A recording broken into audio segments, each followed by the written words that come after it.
Aloha to you, Aria Juliet Castillo. How are you doing? I'm doing pretty good. How are you doing?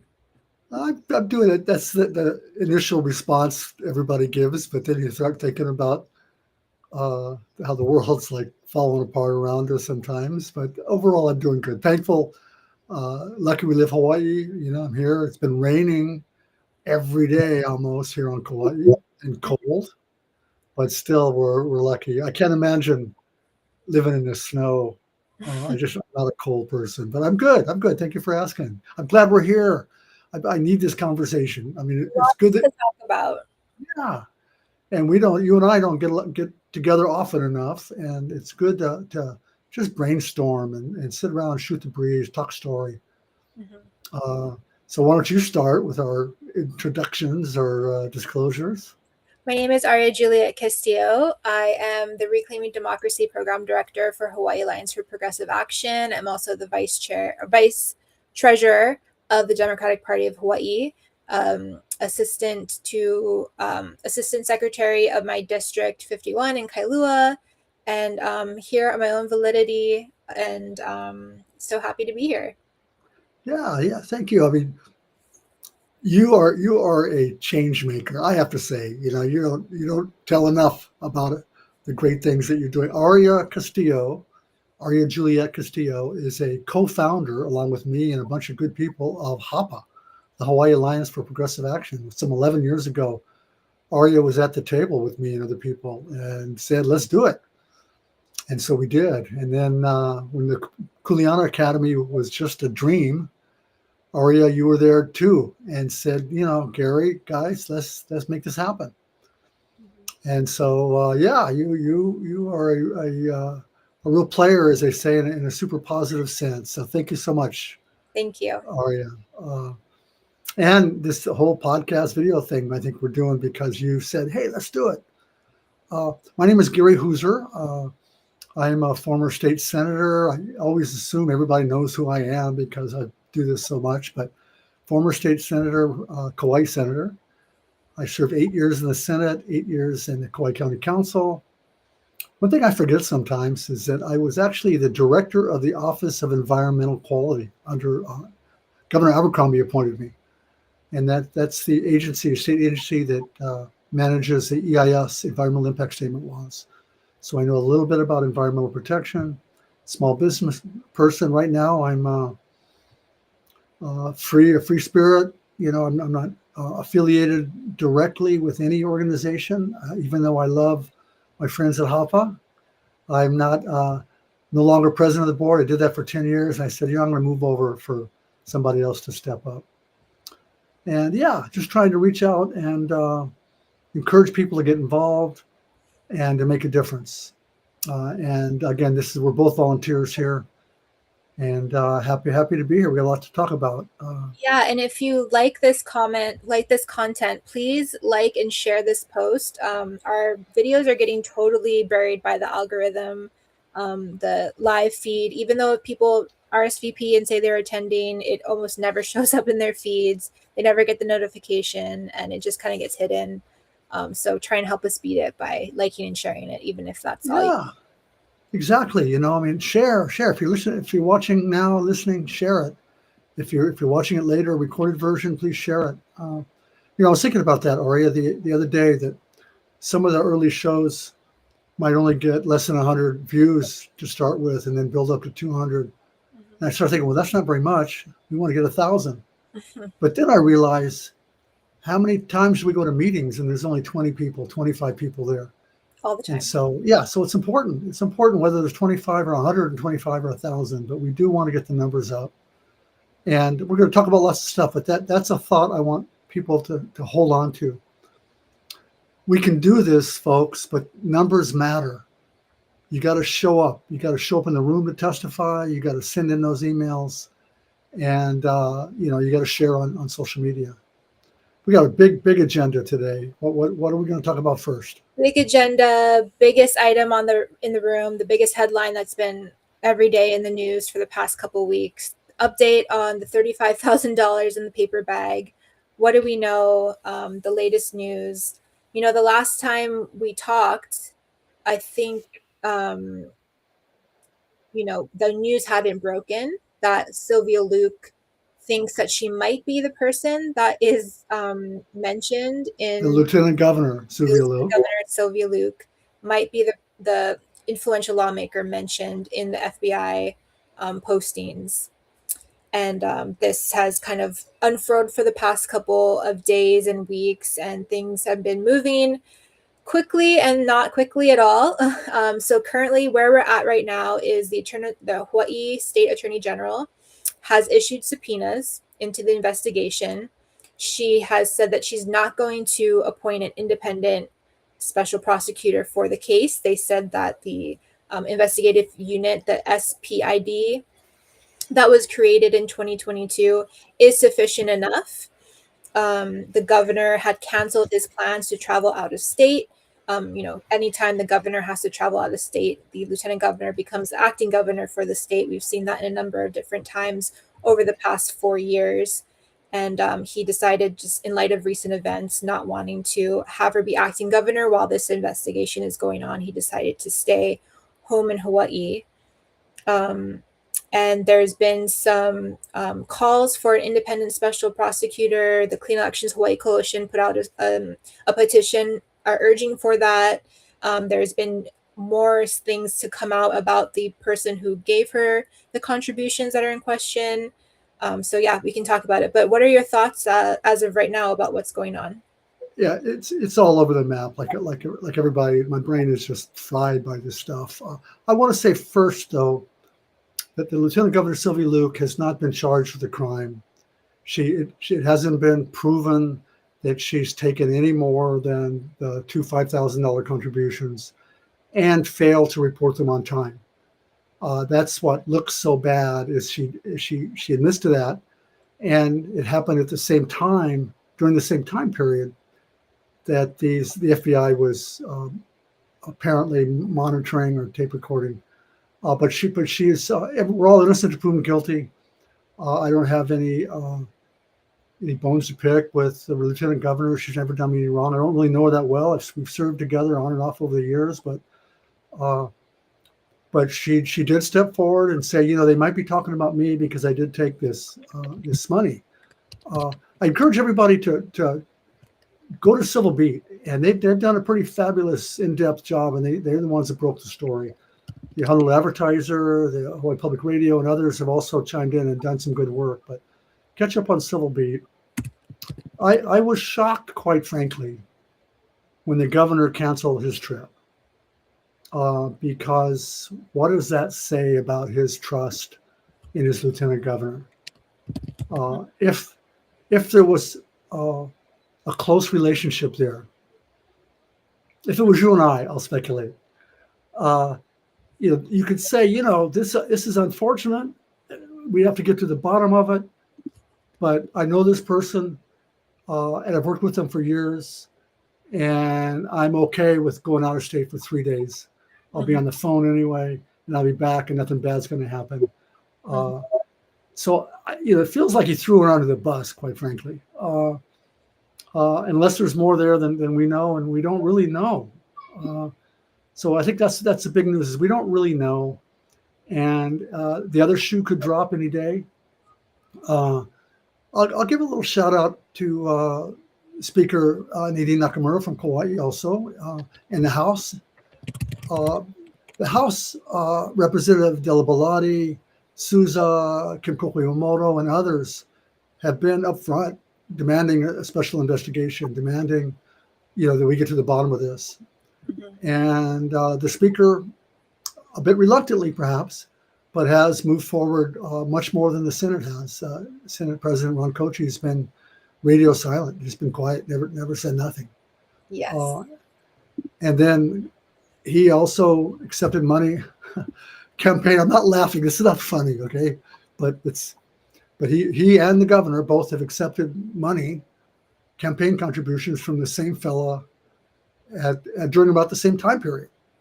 Same week. Same week. So whether there's another meeting with actually 35,000 in it that was recorded, we should know soon. I say we should know soon, but it's going to take months to conclude the investigation. Months, in my opinion. It's a really unfortunate situation for all involved. I think for Lieutenant Governor, if the investigation doesn't go well, doesn't go in her favor, or there's more questions that are brought up and this cloud is hanging over her reelection campaign, that's not going to be great. Governor Green as well, if he stands by her and supports her and she's found completely innocent and they both win, then that's a win. But if anything is found, and he stands by her, but she's found to be, there's more to come out, then that's not good for his reelection campaign either. It just doesn't look good all around. And if he is subpoenaed, as he should be, because he did take donations from the same person in the same week, that's also not a great look. And it's just this name can't come out soon enough. And actually, now that I've been thinking about this, maybe Sylvia Luke, Lieutenant Governor, as coming forward and saying, hey, I was at a meeting with this person during this time period. If you were also in a meeting with this person around this time frame, you might also be someone that they might have on recording of being in a meeting with. So it's time for you to come out as well.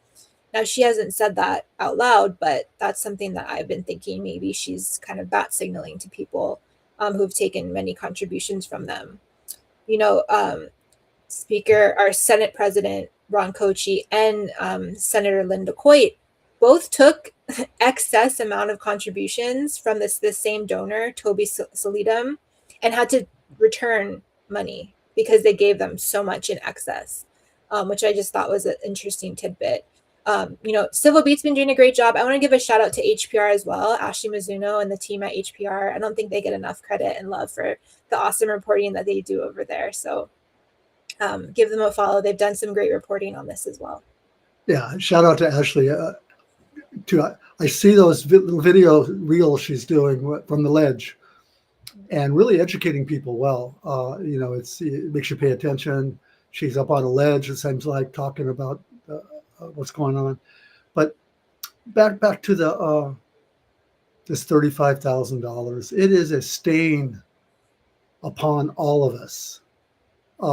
You and I spend our lives trying to educate people and encourage people to get involved.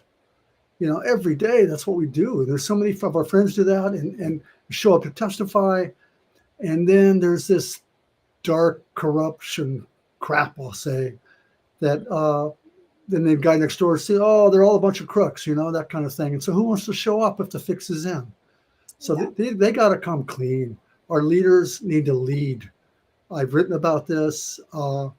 They need to stand up. They're the four main ones, in my opinion. Lieutenant Governor, Governor, Speaker, and Senate President stand up together and say enough is enough and take responsibility. Even if they didn't take money illegally, they've let this happen, and they need to show leadership and move us forward. And what's going to move us out of this, besides finding out who took the money? It's campaign finance reform. It's getting rid of pay-to-play BS. It's regulating the Citizens United stuff. It's publicly funded elections. If that's what our leaders need to do, is say, we need to get money out of politics. We need to do something about it. And they can. Right now, the bills are on the table. They could do it, and we'd all feel much better about it, and we'd all have a better government as a result. What came to me not only is the power in us in the numbers, but what happens is everybody accepts this as the way it is. The legislators from the Senate President on down all say, wow, that's the way it is, so we got to play the game. Yeah. We got to raise all this money to get elected. We got to, meet with these guys, because if we don't do it, our opponent's going to do it. And we need people, and I'll give a shout out to Kim Koko Iwamoto, Representative Iwamoto. We need people willing to stand up on the floor of the Senate or House and in front of the cameras, in front of people, and say, this is not right. We can do better. It gets me going. We need it because it's a stain on all. I believe in this system. I served in it, and it's imperfect. All governments are, but we can do so much better. Now's the time. We need to seize the moment and get out of this dark space we're in. But what's going to happen? I don't think the lieutenant governor can escape the negative paintbrush that she's been painting. I don't think she can do that in before June 2nd, the filing deadline, or August 8th. I think that the newspaper headlines are going to show up in mailers. She's going to be under attack. So either she's going to resign if it gets worse, or she's going to take the gloves off and fight tooth and nail. And woe be it to those that have crossed her. We have we have short memories here, but I remember in 2022 when she was running for lieutenant governor, and the PRP Political Action Committee, Be Change Now, that was funded by the Carpenters Union and Pacific Research Partnership, was running ads against her, calling her corrupt, relating to a different contractor. Don't remember the details, but they were really ugly, and they spent a lot of money. And I actually think in the end of the day, at that time, it kind of benefited her because the public didn't see her that way. And to see all of these ugly ads running against her, they kind of were like, we don't want this. We don't agree with this kind of campaigning, but I don't think she'll be able to escape that this year if PRP chooses to go in that direction. Yeah, I agree. I think with time, I think you can get past this stuff. I think most of us believe in redemption. Okay, as long as you said, I made a mistake, I learned from a mistake, I want to make things better, give me another shot, and you prove. But it takes time to get past that stuff. Talk about memories.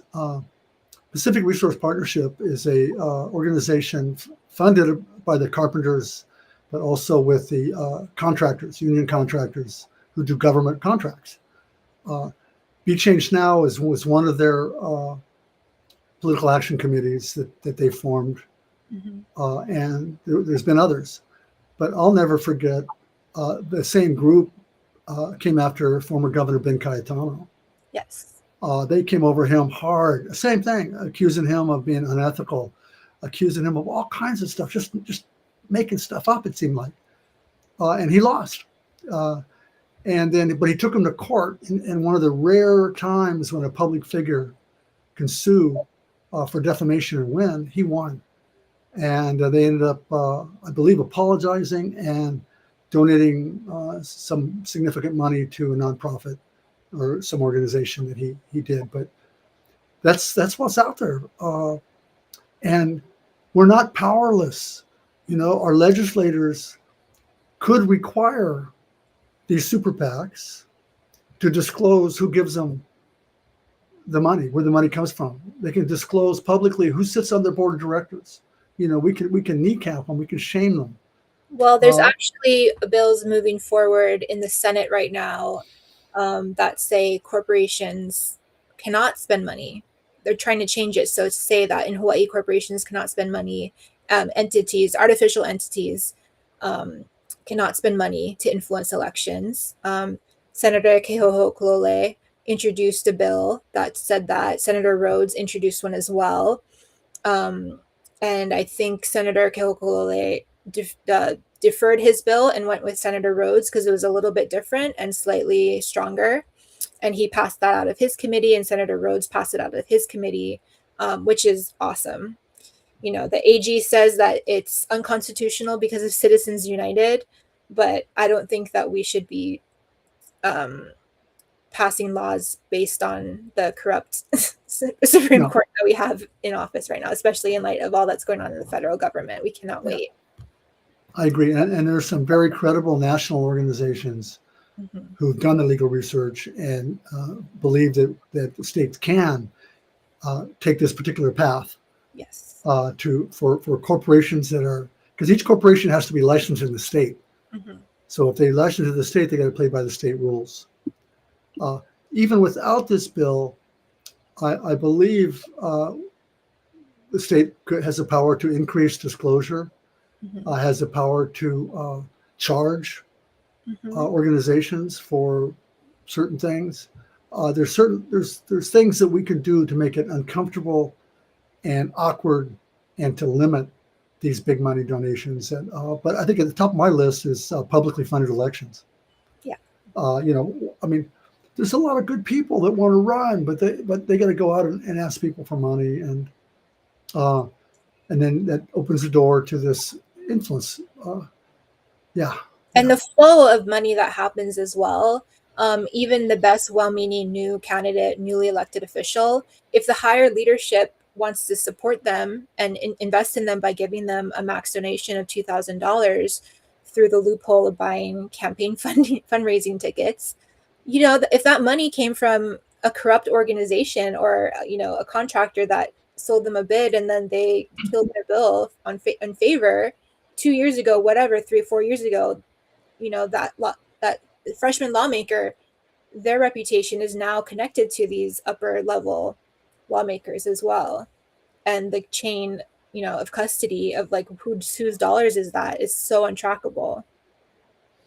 And there are at least 5 or so things on the table right now at the legislature, dealing with Citizens United, dealing with publicly funded elections, dealing with pay to play. Why should the contractor and the contractor's brother and mother and sister and secretary all be, and partners all be able to give money? They should at least, And the legislators don't have to accept it, They can say no, and I know some do. Some say, no, we're not taking corporate money. We're not taking even, we know this is really from the corporation. We don't have to take it. I mentioned earlier, Aria, that in my dreams, actually, somebody sent me an email note and said, Gary, you're dreaming. When I talk about leadership and having the 4 top leaders accept responsibility and pledge to do this. I'll keep dreaming, okay? I'm going to keep dreaming. But I want to say it's not just them, that the legislators themselves, any one could just stand up, and some are, and say, okay, let's do it, guys. And the speaker and the Senate president and the majority leads because the majority is behind them, a majority of members. So the magic number in the Senate is 13. If 13 senators say, let's do publicly funded elections, let's get rid of pay to play, let's fight Citizens United. If all it takes is 13 of them to stand up and say, let's do it, and you do it. In the House, it's 26. And that's what I'm waiting for, some backbone. Instead of accepting it. I know it's you get elected, you go, oh, this is the way it works, and I don't want to make waves. I don't want to make people mad. I don't want to and you can't. There's too much urgency right now, and we need to fix it. We're not even talking about the national level.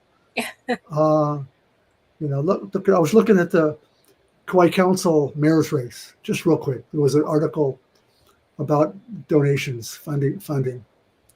And lo and behold, one of the main persons for the Coco Palms Hotel developer, gave former Mayor Carvalho $4,000, maxed out to him. And the architect gave him money too, and other people, the same kind of thing. And Mayor Carvalho, former Mayor Carvalho, I like the guy, right? He's a nice man. But I wish he would just say, guys, I can't take your money. I have to be independent on this. I have to look independent. So you take that $4,000 back. I appreciate your support because the Coco Palms is criminal in its whole. It's just sitting there. I drive by it every day. So the individual candidates have a responsibility also. It's not just the donors. They have a responsibility to say no. Who's going to run, do you think, for lieutenant governor and governor for that matter? Who's going to challenge? Well, there's some interesting options. I think, the most obvious names that have been floating around is one of the 2 Democrats who are challenging Representative Ed Case right now in Senate District 1. We have Representative Della Albalati, who has just been out and about this corruption from the very beginning. She's been on this since March of 2025 when the news broke in Civil Beat. She's been working behind the scenes trying to get investigation happening. She's been outspoken. She co-convened the Good Government Caucus. So this seems right up her alley in a way that she could pivot the race and jump in and kind of focus that this is, something that is unacceptable, and we need a different kind of leadership and a different kind of direction for Hawaii. The other would be Senator Kehoho Kolole, who is running for CD1. He has a lot of money right now. He's a strong front runner. And some people say he's gotten a lot of the early union endorsements. So in some cases, I don't know if he could just slip right in immediately and get that endorsement and move forward, or if he should be the stronger one and say.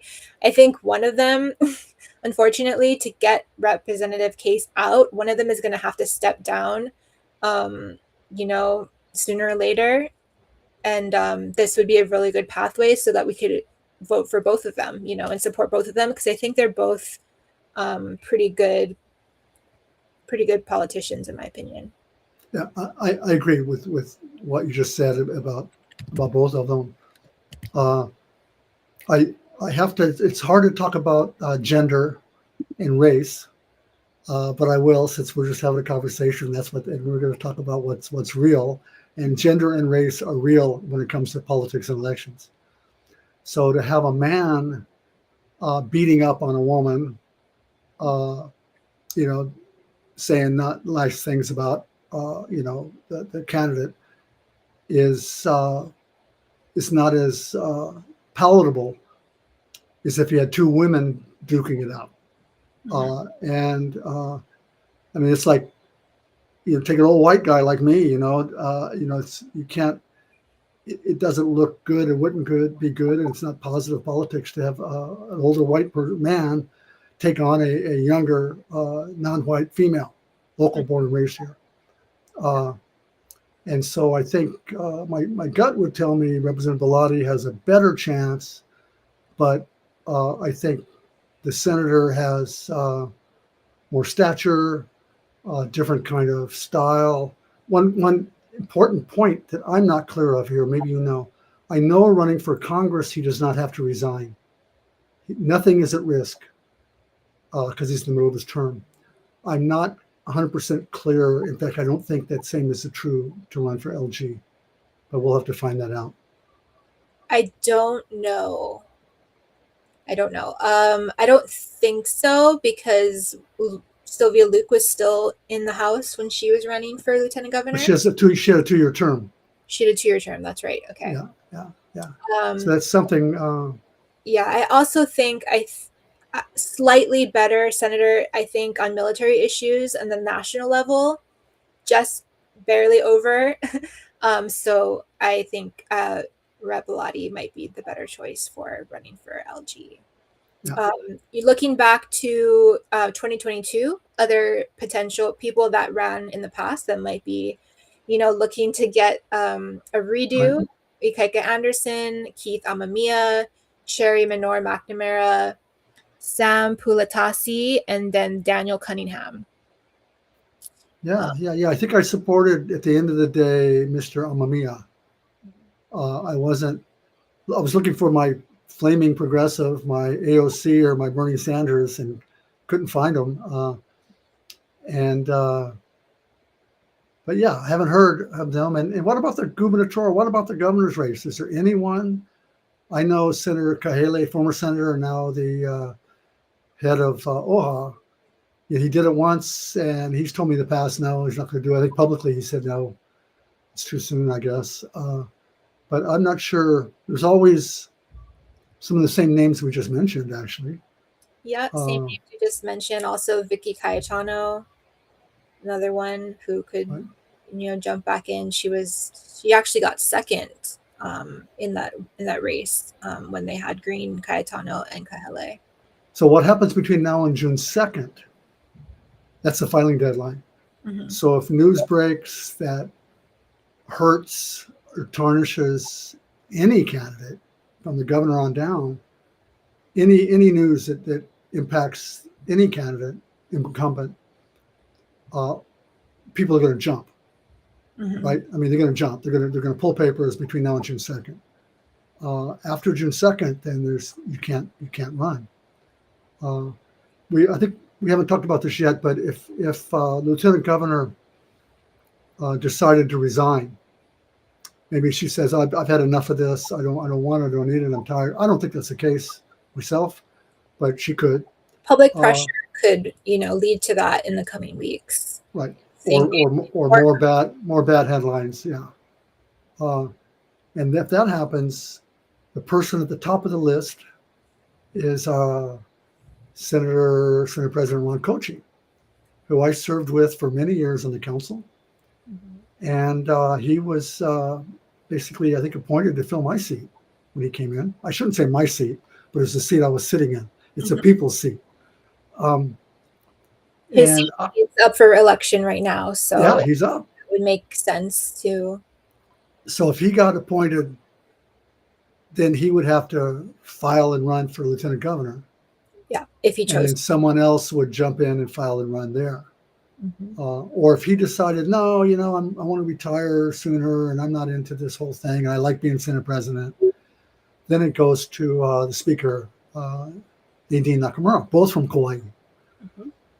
Mm-hmm. And my guess is she would take it. I don't have any basis for that, pure speculation. Mm-hmm. And she's, and then the next one would be the Attorney General. And, we left out Mayor Derek Kawakami. Mm-hmm.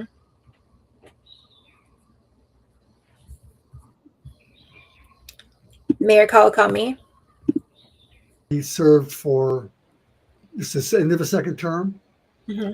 He declared in 2024, a year ago or so, that he was going to run for the Ron Kotche seat, for the Senate seat. Senate Kotche, he said he was going to retire. Right. And then Senator Kotche showed up with him, helped him run a fundraiser, helped him raise lots of money. So everybody's smiling and hugging. And then next thing you know, Senator Kotche said, well, after, I'm really not going to retire. I'm going to run for re-election.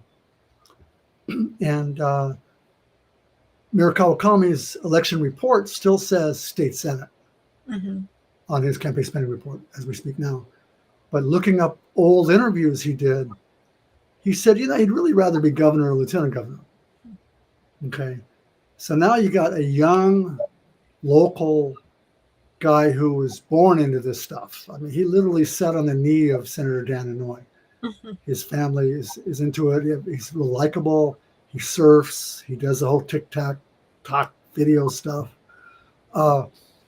And he's got $200 and some thousand in the bank. So my bet is that that's what he's looking at. And that he will be one of the first ones to jump. I've never seen him be hard or stern, or I don't know what he would do in a hard campaign where there's ugliness involved. Mm-hmm. But I think whoever jumps first is going to clearly have a better advantage. It'll keep the other person out because, again, they're going to split the vote if two people jump. But we'll see. June 2nd comes really quick. I've been hoping that there would be someone to challenge the governor and lieutenant governor regardless. I'd like to hear some different perspectives. I'd like to hear them defend their record in a public forum. Hear some different ideas of how we could be doing things better. So if anyone is thinking about it, I'd rather them declare now rather than take an opportune moment. But I understand that's not ideally how politics work. Right. But, especially when some of the bigger players may be hoping and praying the shoe doesn't drop on them. Yeah. Because sometimes, when you take money in a campaign, more often than not, you don't know all those folks, right? You'll get donations. And if they're big ones, you'll Google them and look them up. And of course, you'll tell people thank you. But you don't always have relations. Sometimes other people will just say, hey, why don't you support my friend Gary? Give him some money. Or I use an example. The friends in the environmental community like me a lot because they like my position. In the LGBTQ community when I was there. And so I would get money from those special interests, environment and LGBTQ and labor. Uh, they were just giving me money to support my election and counting on me to be who I said I was. Not asking me, Gary, can you like kill this bill or do this or that? And that, I think it's important here. This is a good segue into some of the law. We're not lawyers, neither one of us. You know, we get our information from talking to people and from reading the media.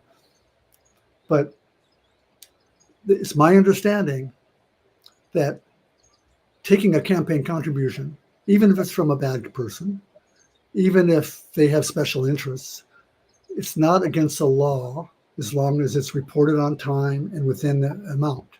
Mm-hmm. What makes it bribery is when they ask for something in return or you give them something in return, where they say, I'll give you this money if you kill this bill, or I'll give you this money if you pass or do this. And it's specifically not bribery if the money comes as a thank you after doing the thing. Afterwards. So, yeah. I want to give a shout out again. I already did once to Representative Kim Kokoyumoto and Senator Carl Rhodes on their bill that it requires reporting, duty to report. So if it passes into law, essentially every public employee, including electeds and appointeds, would have to, if they witness or are aware of a bribery, they have to report it or they're guilty of a misdemeanor. And some people say, well, misdemeanor is not enough. Well, it's a starting point. And it reinforces that they have a responsibility. Staff in the office might know what's going on. Other senators and other representatives and other department heads might know what's going on and just keeping their mouth shut. Yeah. But this would make it a crime for them. So hopefully those pass out, go forward. I'm going to, before I forget to, post in my blog tomorrow some highlights from today's conversation with bill numbers. Mm-hmm. So if people want to know what's the bill number for that, what's the bill number for the Citizens United ones. I will say that at this point, almost all of the good governance bills that have been put forward, we're talking about the failure to report bribery, pay to play, partial public funding, full public funding in the Senate. All of these bills have moved forward through judiciary, which is a great start. And they're heading on to their finance, or they're going to have to cross over. So right now we're in a really good position. The bills have been moving forward. The pay to play bill that was introduced was a build off of what happened last year, where it went all the way to conference and then was killed. The changes that they incorporated in it were to make it stronger, to make it kind of survive that conference kind of stuff. So we're in a really good place right now. And that's good to hear. And I can't help but thinking forward. If I was a candidate, see how rumors get started? I'm not a candidate, but if I was a candidate, and I say never, always be ready, but I'm not a candidate.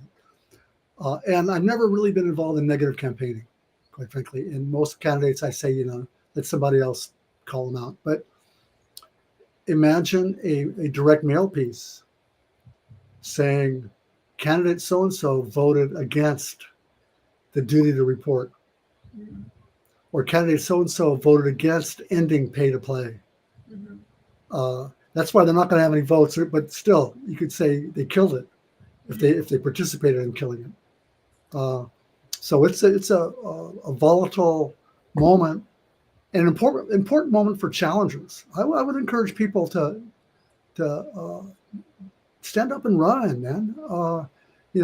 Look at, if you're not happy with the person representing you, if your senator or representative or council member, for that matter, if you're not happy with them, think about running yourself. If you have roots in the community, I'll qualify that. If you have roots, you got to be from here or have deep roots. Even if, I'm not from here, but I lived here for 15 years, I think, before I ran.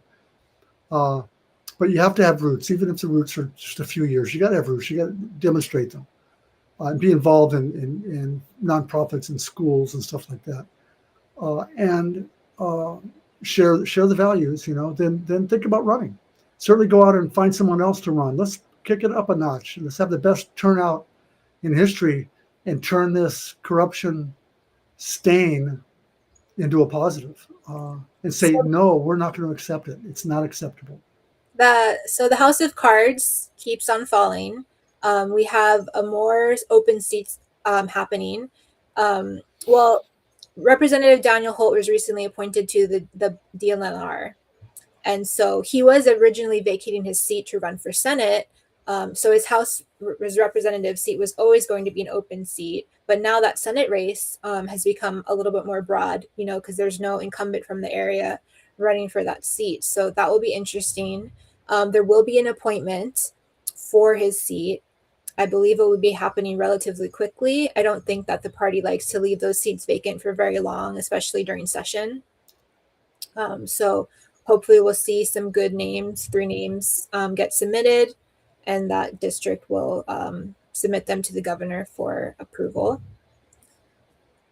Also in the news, Senator Kidani, wanted to get your thoughts on that. There was an article that was posted in Civil Beat last week about her health condition. It had been rumored around the Senate for, I think, a couple years. She just recently has lost her chairmanship. So they kind of rearranged the Senate committees so that she wouldn't be chair of the Education Committee. They combined the higher and lower education committees into one.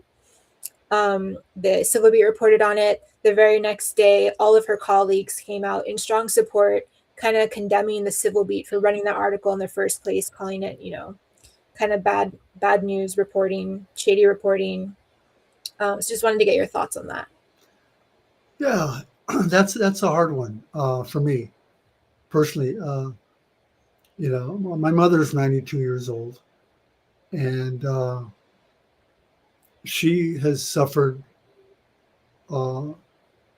with memory loss and with dementia that came and went over time. There was a time that I sat in front of my mom. She didn't know who I was, and that's something I'll never forget.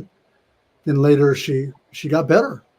It was medication she was taking that was causing all this stuff, and so she got better. And she's still weak, and she still struggles with memory. I struggle with memory sometimes.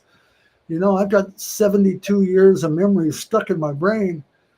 And so I don't always remember someone that I met 20 years ago or 30 years ago or 40 years ago. I'm healthy, and I feel like I can do just as good a job as Generation Xers or whatever. Bring it on, dude. I'm there, right? Plus I got more experience. So to see that issue of age come out and be discussed publicly, somebody's health being discussed publicly, that was painful. And I've worked with Senator Kidani when I was in the Senate, and I think it's fair to say I was fond of her. I am fond of her. She's a nice person. She's always been nice to me. And my first reaction was she doesn't deserve that kind of public treatment. My second reaction is, after much thought, that as a public figure, that it goes with the territory. If a sitting legislator has another debilitating health condition that's going to cause them to not be able to serve or shorten their life, the public deserves to know so they can make decisions about the future. Mm-hmm. They shouldn't hide those things, trying to make sure the right person gets elected or it doesn't upset the Senate majority. And I'll throw this back on the Senate majority and leadership and the people closest to Senator Kidani. If in fact there are serious issues that limit her ability to serve, they're the ones that need to have these conversations in private, mm-hmm. and not hide it until the press is forced to come out with it. That's my opinion. It hurt, and I hate to see her hurt. But it's happened, and I wish her well, and wish her family well. And just like this other issue, I hope we can close the door on this. and move forward more positively as soon as possible. Mhm. I don't know if that helped. Gives you that. So she was up for re-election in 2024. So her campaign is not due till 2028. But if she resigns by the end of session, there will be an opportunity for someone to run for that seat, and they wouldn't have to do an appointment process. If she holds off resigning until October, then they can appoint that seat, which would be, there's so many appointments these days, so many. Tip the scale. The hand of the governor has chosen many people to be incumbents, and it's a little frustrating when you see this process go on again and again and again. Yeah, no, it is, and I come back. Okay, what are we going to do about it, guys? What are we going to do?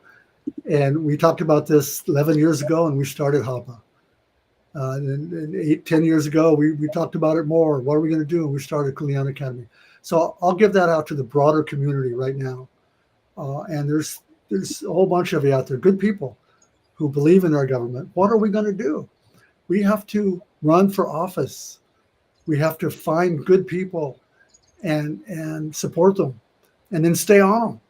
If they get elected and they're not doing their job, they want to go along to get along, or they don't want to make waves or whatever. We got to talk to them up close and personal and get somebody else to run. And I think leading by example, retiring before you're drop dead in office, for lack of a better word, retiring before it's your time. Like Senator Rhodes said he's done, and he wants a free and fair election for his Senate seat that's up. Senator Ihara also rumored to be retiring, so his seat is kind of open and up in the air.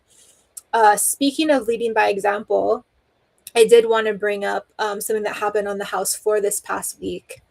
Representative Kim Coco Iwamoto stood up during a second reading of the House bills. So after the bills pass out of their first committee, they go to the House floor, and the House votes to move them onto their next committee. And occasionally you'll see a representative stand up and say no vote or with reservations. More rarely they'll give a little speech about why this isn't appropriate or why they really strongly support it if it's controversial. Like the gambling bill, for example, had a lot of discussion on the floor. For this bill, this was a bill that was trying to regulate, this was in a consumer protection committee, and it was trying to regulate Bitcoin ATMs, cryptocurrency ATMs. I don't know if it was a ban on them or it was just like a regulation. But the AARP and a lot of people have expressed concerns because especially elderly are getting confused. They've lost money trying to give it money to see they could pay their bills, transfer, stuff like that. It's just kind of a weird thing. And then the Bitcoin cryptocurrency people came out strongly against the bill. So when it came to the House floor, Rep. Iwamoto stood up and said, I'd like to be recused from this vote. I have a conflict of interest. And the speaker, acting speaker, vice speaker Ichiyama was presiding over that day, and she let Rep. Iwamoto talk, and Rep. Iwamoto explained that she has a significant holdings in a mutual fund or something that makes money off of buying and selling cryptocurrency. So she benefits from these kinds of transactions that happen at the ATMs. And, so it would be in her best interest to vote against it. But she wanted to be recused from the vote, so she didn't have to vote on it because she felt that there was a conflict. And the vice speaker ruled there was no conflict. And Rep. Iwamoto challenged the speaker's ruling, and she said, I think there is a conflict. And Ichiyama said, because it's from a broader class, like many people own, stocks in this fund, there is no conflict. And it kind of made me think of if this was in Congress and our, congressional leaders have significant holdings in cryptocurrency and they vote down and they vote, to kill this bill that would ban these machines, that seems like a conflict of interest to me. So this is just on a smaller scale in Hawaii.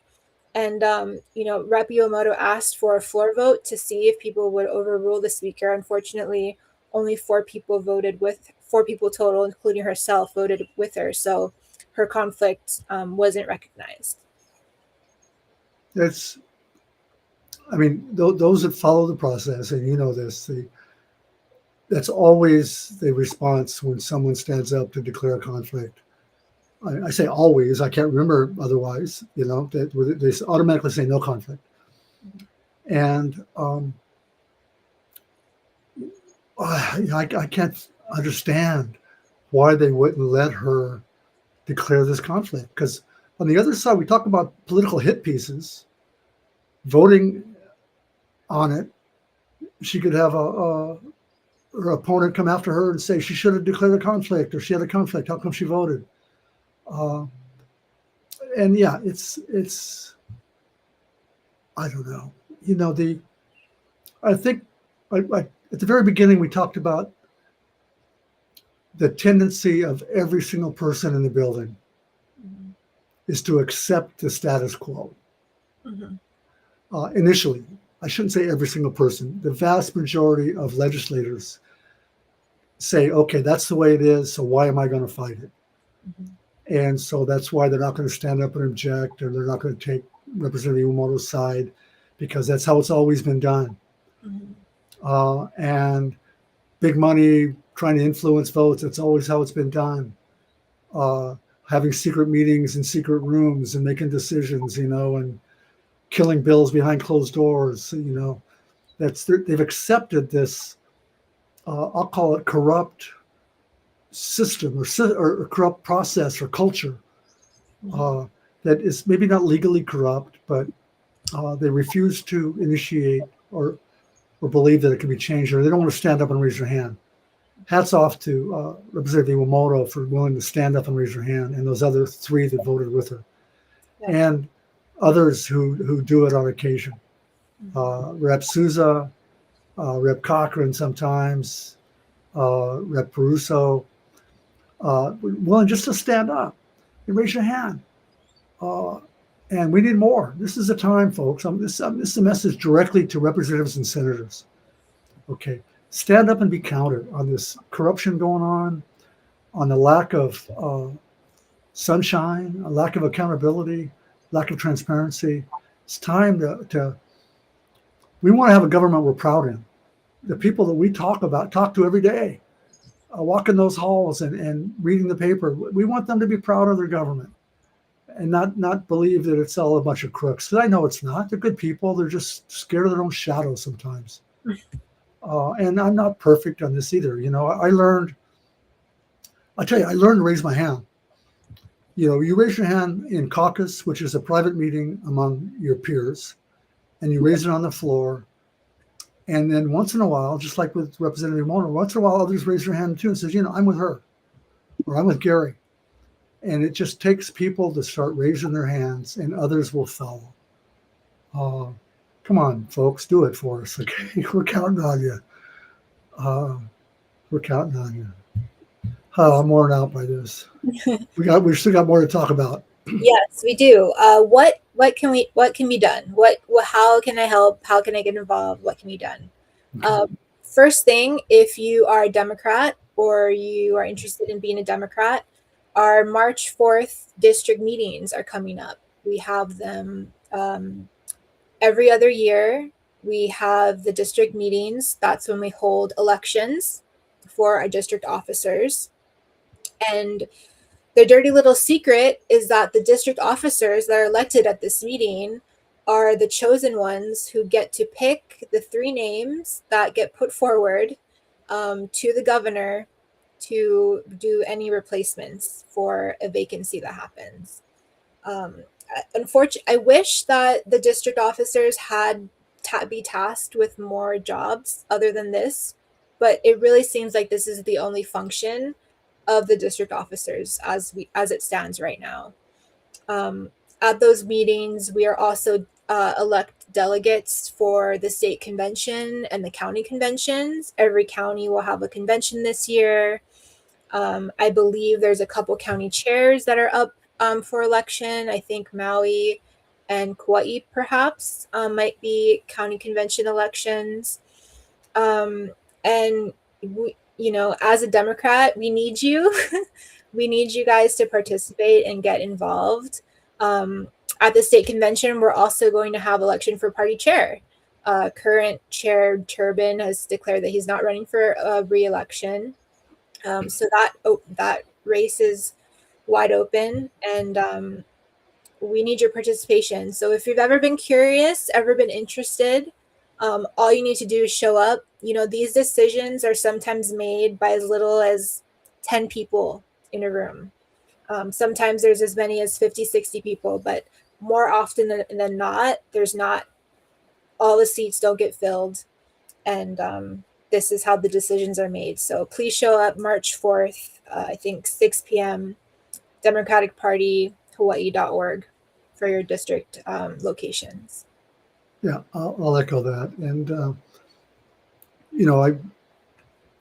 I do my email, my mass email, and my blog, and go to GaryHooser.com and sign up for the email if you want to get the email, or go to GaryHooser.blog. But people, I correspond with a lot of people, and there's a lot of people banging on the Democrats, right? Oh, Democrats are the cause of this whole thing, and this and that. And I'm saying, who do you prefer? You prefer the Republicans? The MAGA. I mean, I have good Republican friends. Okay, it's okay to be conservative in some areas, but the Democratic Party is what's in charge now, and the platform is a good platform. The platform talks about living wages. It talks about health care for all. It talks about protecting the environment and equal rights for all. It's a good platform. We just need more people serving there to stand up for that platform. And this is the time to do it, folks. Talk about a dirty little secret. There's another dirty little, first time I ever went to one of these meetings, there was like 4 people there. So, all I had to do is bring a friend or two, and I've got a majority. And you can elect yourselves and your friends to the seats, and then you're in a position to do something if there's an appointment in that district. So if there's somebody resigns or gets sick, the law says that district gives the governor 3 names. Usually they'll interview them and gives them 3 names. And the power of this committee is to select who those 3 names are. And I would argue, even if the party doesn't give them more power, they could take it. They could do Democratic Party, we're going to show up and pick up trash on the beach tomorrow. Democratic Party, we're going to be down helping the houseless. Democratic Party, we're going to be, at the hospital helping old people. So the party can be as active as the participants want it to be. And yeah, go to the website, find the date of your district, and show up. Bring some friends. I'm saying, let's do it. Okay, this is the year to do it, and to say enough is enough. That's the only way we're going to win. That's the only way we're going to win. The only way people on the planet are going to win, if more of us show up. And if the Democratic Party is not your deal, join the Green Party or some other party. Just get involved. Yeah, I was going to say, I think the Green Party, has a convention, every 2 years for election year as well. There's also a bill getting heard on Wednesday about allowing political parties who have been historically on the ballot for 20 years, giving them permanent status. Right now, political parties have to reapply if they don't have a certain number of candidates that run each year, don't get a certain number of votes, they have to reapply and re-get signatures. And this bill would allow historic parties such as the Green Party to stay active. So instead of trying to just continue to stay alive every year, they can really focus on candidate training, candidate recruitment, and membership to grow their party, not just keep it on the ballot in the first place, which is a real struggle. So that bill's getting heard in Judiciary and Hawaiian Affairs on Wednesday or Thursday, I believe. But I'll give you that bill number so you guys can look into it. And again, I'm going to post some of the highlights of this on my blog tomorrow, GaryHooser.blog. I want to give a shout out to Rep. Peruso. I mentioned her earlier, but she, I believe, is a lead sponsor, and a whole bunch of people jumped on this bill to ban liquid natural gas, which the governor is pushing. God knows why the governor is pushing it. I don't know. I can't figure out. It's a huge investment in infrastructure. It's a fossil fuel. Doesn't get us to where we want to go in terms of climate change or getting energy self-sufficient. She introduced this measure. It's gone through, still alive, and it's been amended severely, but I believe it's still a strong measure. But Rep. Russo was the one that introduced it in the House. If people want to make a difference, and that's what we're going to zero in on right now. Become involved in the party, become involved in elections, and you have to know the process a little bit. I tell the story about I'll ask far too many people, "Who's your state senator?" And they'll say, "Oh, Brian Schatz."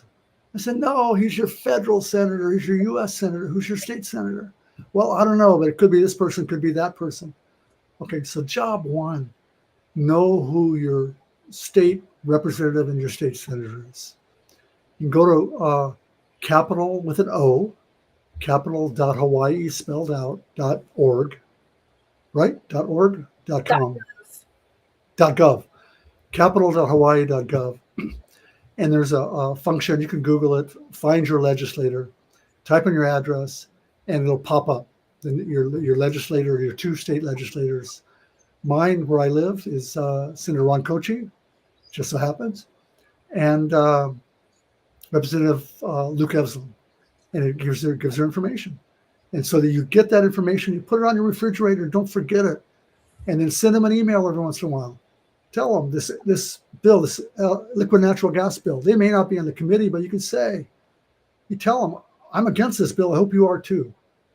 And talk to them about issues that are important to you, and ask them for a response. Ask them for a response. And if they don't respond, ask them again. We talked about candidates earlier. If your House and Senate are not responding to you, I'd say find somebody else. Constituent services is a fundamental thing. If they're too busy, they shouldn't be too busy. They have staff.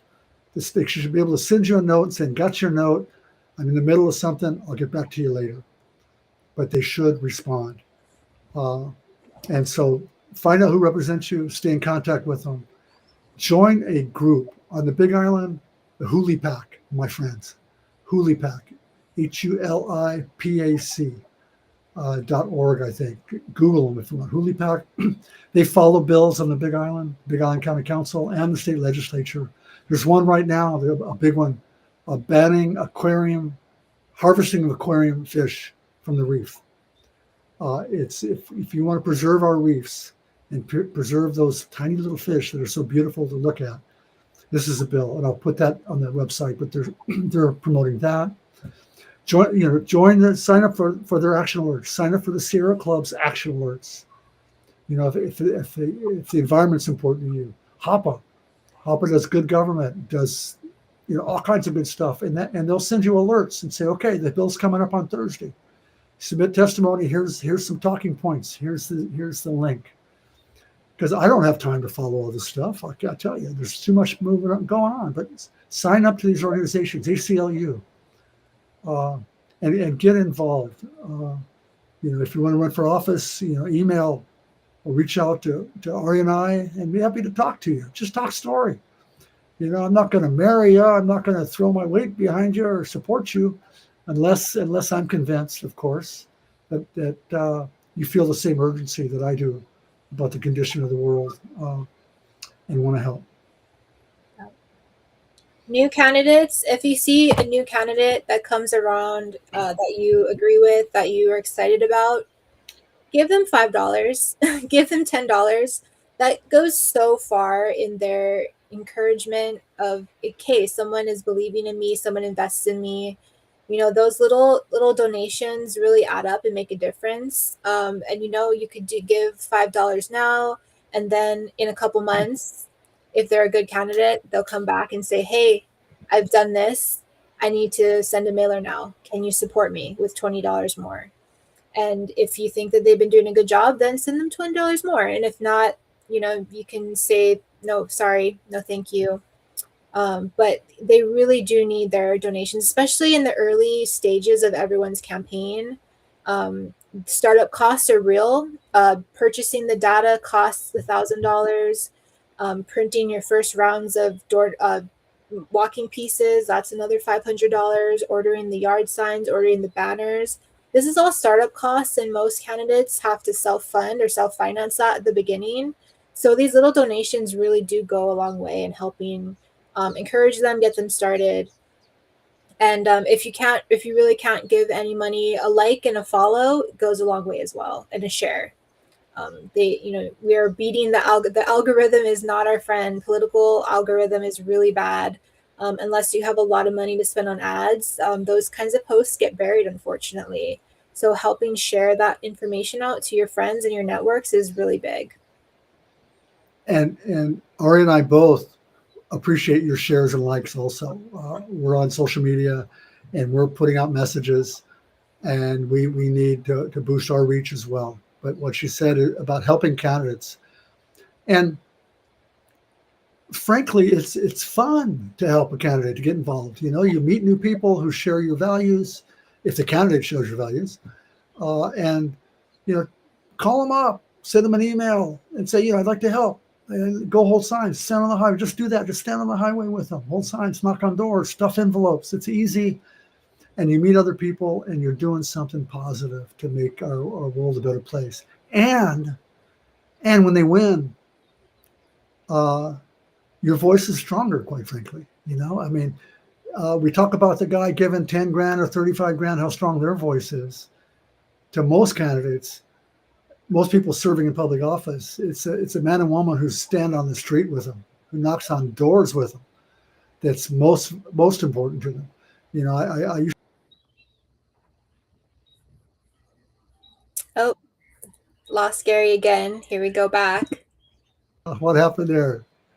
I tell people about my good friend Larry Rivera, who's gone, who passed away. Larry would help me. His family would help me. And he never asked for nothing, but he knew, except for me, to be myself. And I tell people, I'm not going to go to jail for Larry Rivera, but if he ever did ask for help, I would do what I could to help him. So by getting involved with the campaign, it elevates your voice. There's no question about it. And I will argue with Aria for a second. I think she misspoke a minute ago when she says, even if you don't have $20 or $10, okay? I'm only teasing you. We all have $10. If anyone watching this show has got $10, $20, please do it. Give up a lunch. Give up something. Sacrifice a little bit and help those candidates. I'll tell you, as a candidate, if I get $20 comes in PayPal or Venmo or ActBlue or whatever from somebody I don't know, I think, who is this?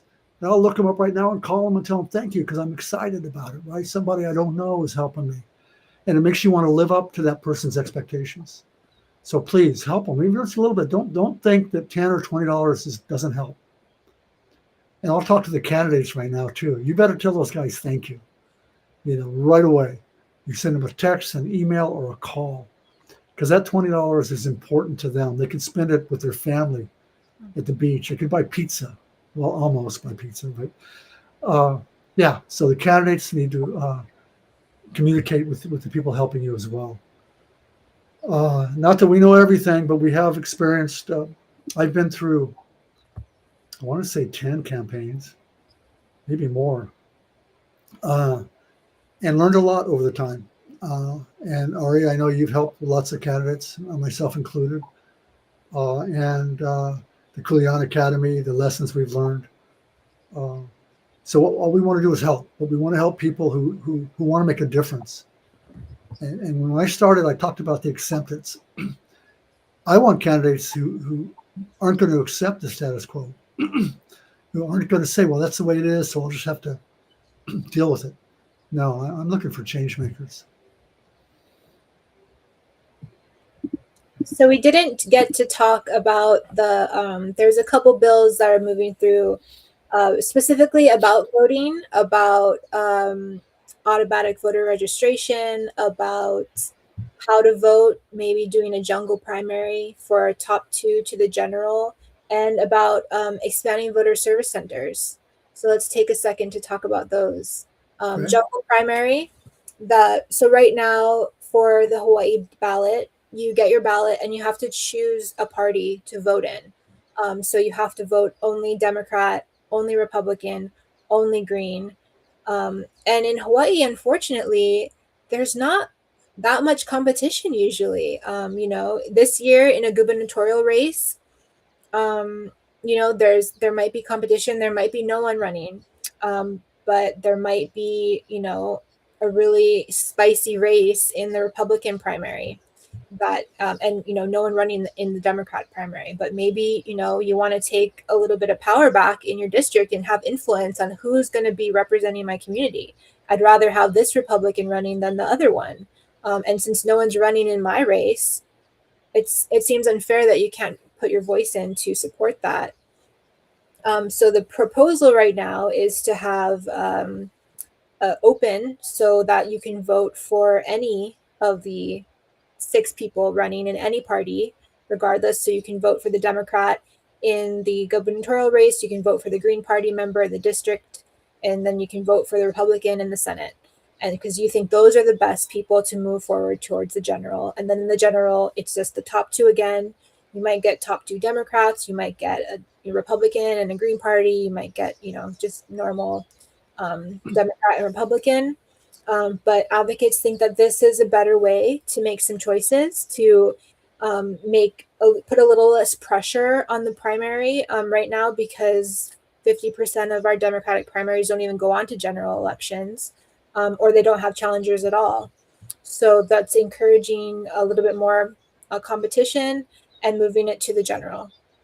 Some oppose this theory because they are scared that it would lead to, if there's 8 Democrats running, for example, they would all split the Democratic vote, and then there's only 2 Republicans running, and then those Republicans get the highest number of counts because the Democrats split the votes up so much that then it's 2 Republicans at the end. And why would we want that?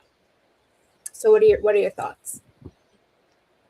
Oh, my thoughts is it doesn't seem to be working now, and I would seriously evaluate and consider this. It's is this how Mandami?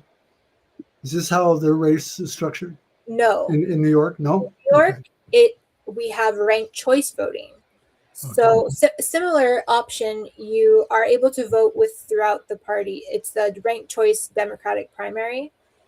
So they vote ranked choice on who the Democratic nominee is going to be, and then it moves on to the general. Their system is a little bit broken because the guy who ran against him, Right. he was also in the Democratic primary, and then they ran again as an independent.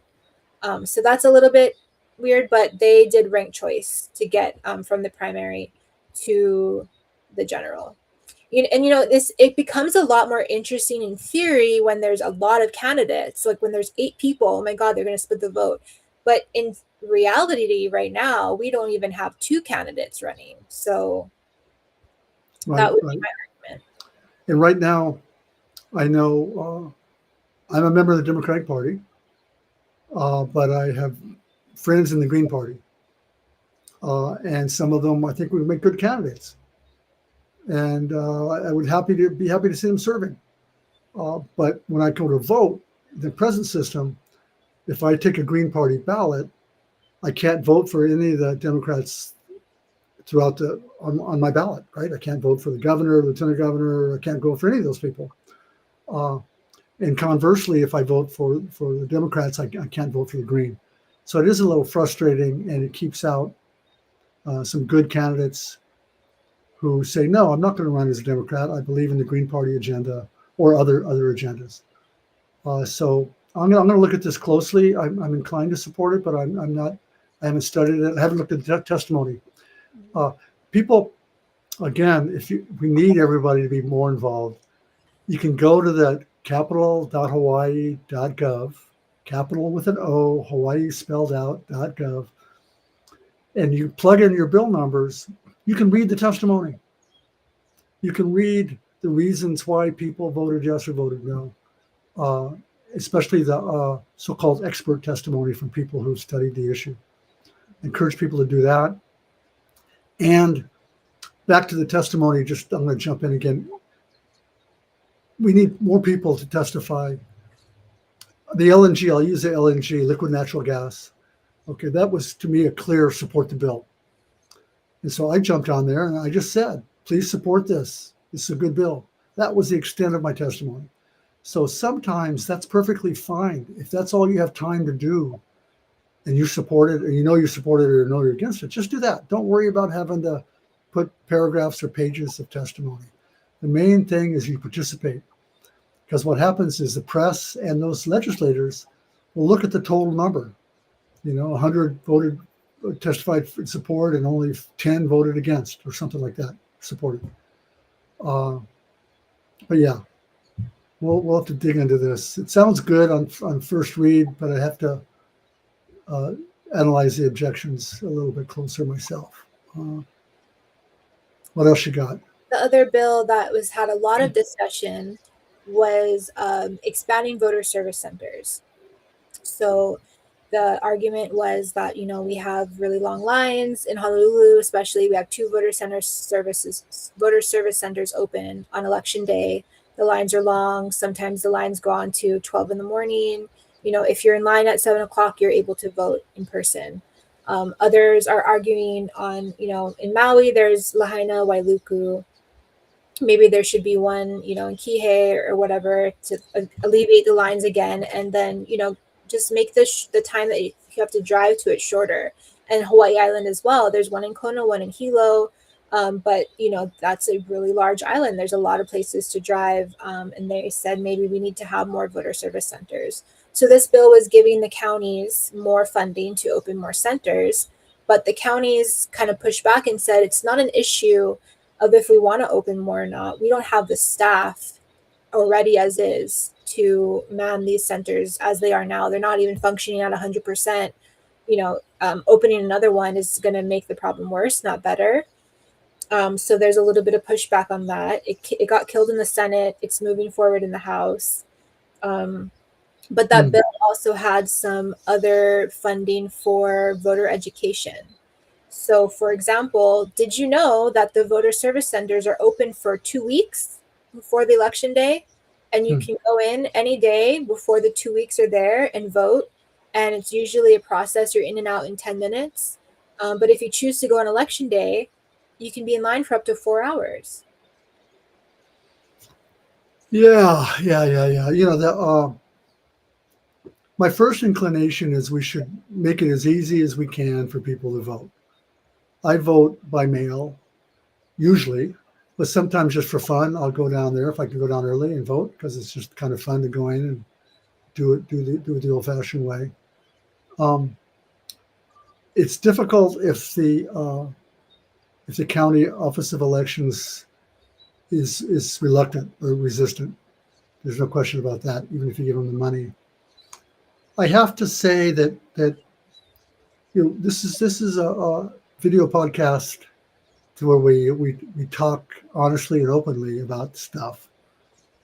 And my other gut reaction is, by making it easier to vote in person, it helps the MAGA voter who doesn't trust the mail, right? So you get more people who don't support my values. So is it in my best interest, for the values I hold, to make it easier for those who don't support my values to vote? Right? Well, isn't the political spectrum a circle? Because in fact, a lot of your supporters, the last time you ran and won, didn't many of your votes come in on election day? Because a lot of progressives also choose to come in and vote on election day. That's true. Yes. Yeah. And I think at the end of the day, if I was going to be honest, and that's what I want to be, I would confront what I just said, which may or may not be true, but it's a thought that came into my mind. And I would say, no, what's really make it easy as possible for people to vote, period. And something happens the day before the election, and people that wouldn't otherwise vote need to go down there and vote. And we need to make it easy for them. And if otherwise, it opens us up for all kinds of accusations about voter impropriety and people didn't get a chance to vote. So yeah, let's make it as easy as possible for people to vote. And as a campaign manager, from a candidate's perspective, for the most part, you spend almost all of your campaign leading up to when the ballots drop, focusing on those primary mail-in voters. And then the next part of the month, from after the ballots have dropped, the mail-in ballots, you focus on the other people that have not been paying as much attention, that are not the normal, regular primary voters, that are maybe new to voting. I mean, you could meet someone on the street the day before the election, and they're like, I want to vote for you. And if they're disenfranchised and not able to go vote in person, you've lost their vote. If that's 10 people, you might have lost your election. So utilizing that as a candidate, you need to go after every single vote that's on the table. And that is chasing after those non-traditional voters. The other thing is that a lot of ballots have been getting rejected. In Maui in 2022, we had 750 something votes that weren't able to be verified. And that system, I think they're making improvements now with this app called Ballot Tracks. I encourage everybody to sign up for it. You get a text message when they receive your ballot. You get a text message when your signature is verified. You get a message if your signature is not verified and you need to go down to the voter service center and fix it. And hopefully that comes in time enough so it allows you to vote in person. Some of the conversations that the county clerks were having was a little discouraging to hear. It's like, oh, it's so expensive. We spend 80% of our budget on the in-person voter service centers, and there's only like 50 votes that we get. And it's like, does every vote count, and does every vote matter, or does it not matter as much because you didn't mail it in?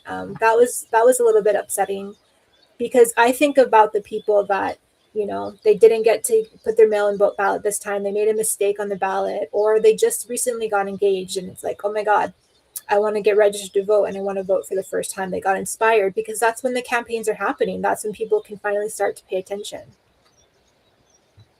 Absolutely. You've got me totally convinced now. And it's true. As a candidate, especially, you got to push all the way to the end, like you said, all the way to the end. And as someone helping candidates, we got to be on the phone those last day also, calling our friends and children and neighbors and say, don't forget to vote, and I'll give you a ride if you need a ride. Because many campaigns are won and lost by a handful of votes. Here, House campaigns, you and I both have witnessed that, right? 50 votes, 25 votes, 100 votes. And so people can make a difference. But yeah, we have to make it easy for them to vote.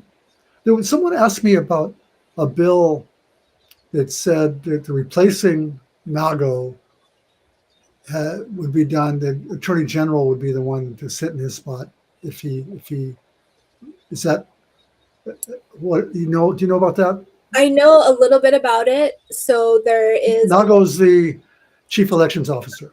Yes. Yeah. So right now, if he was booted or ousted or resigned or something, I think they're saying right now there's not a clear succession to what, before the commission could vote in their replacement.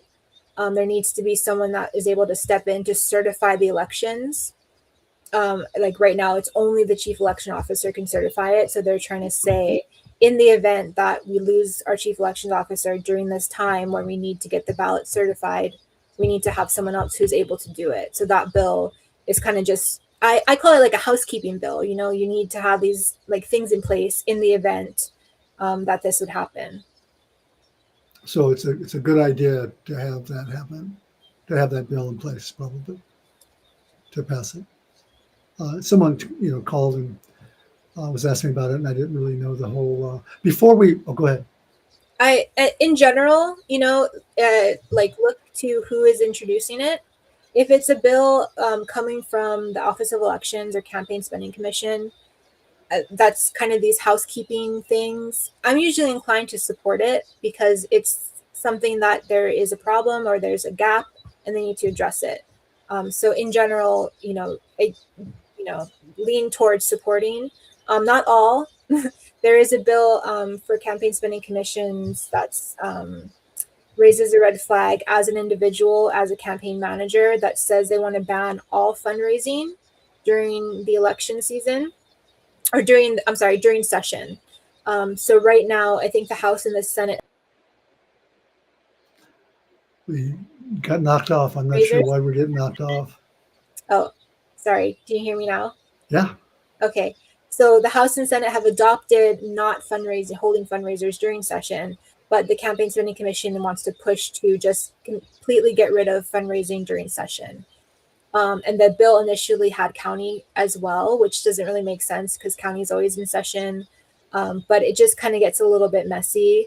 But I would push back against that as an individual, just because grassroots candidates, grassroots campaign, grassroots electeds, they don't rely on big money donations. So if a regular person wants to give them $50 after they say, good job, Kim Coco, you're standing up, you're declaring your conflict of interest, I like your leadership, I want to support you, I don't think they should be banned from accepting donations. So that was one thing that I think it's moving forward, but I'm not sure that I was not the Campaign Spending Commission side. But for the most part, for many of those housekeeping bills, I'm inclined to say, let's go with their recommendation.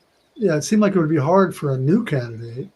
You file on June 2nd, and if the session got extended, normally it ends in May, and then people start voting already in July. The ballots go out. I'm not sure if it applies to candidates or just elected officials, but it's okay. Yeah, it's Got it.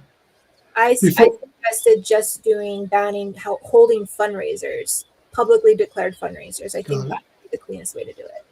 The one more thing I forgot, but this is a time in the legislative session where the famous last words from legislators would be, "Oh, sorry, we missed the deadline. The bill can't, get heard because there's too many committees. It has to move forward through the process." And I would just want to reinforce, when any legislator says the bill's dead, it's not dead. Okay, it's not dead. If the majority wants to pass it, or if the chair wants to pass it, or the speaker, or the Senate president wants to pass it, they could re-refer it. Let's say it has 3 committees, and if there's no time to have all 3 committees, well, you could gang them all up, have all 3 committees hold one hearing. Or you could have 1 or 2 committees say, I don't need to hear this. So there are ways around those deadlines. So when someone says you miss a deadline, we can't schedule it, if they really and truly believe in it and want to make it a priority, they can look for ways around that. Depending on the legislator, they're all busy. They all have priorities. So hopefully, it has to be their priority to want to do it. Before we go, I know we're running out of time here. Can you see my shirt in the back, the Boycott Amazon? Mm-hmm. That's my little statement. We haven't talked about Trump or the situation now or the oligarchs today. We ran out of time talking about the state problems. But about 4 months ago, I said, I'm not going to buy from Amazon anymore. And I stopped. And it was hard at first because I was so used to it, But I found workarounds. I found other companies. And it's a statement. And I think we'll have to schedule a future talk about Trump strategies. But boycotts certainly should be part of it. But I just wanted to bring that up before we sign off. Nice. And encourage people, please like and share. If you're watching this on Facebook right now or on YouTube, like and share it, please, and show up. Yeah, and thank you so much. We've gotten a lot of comments today in the stream on Facebook and YouTube, and because we're missing Mishka, we haven't been able to kind of be more dynamic and answer some of these. But in the future, I hope we can. So thank you. I really appreciate everyone who's made comments. I'm just seeing them now. and maybe I can go in and reply to them after this. Yeah, thank you.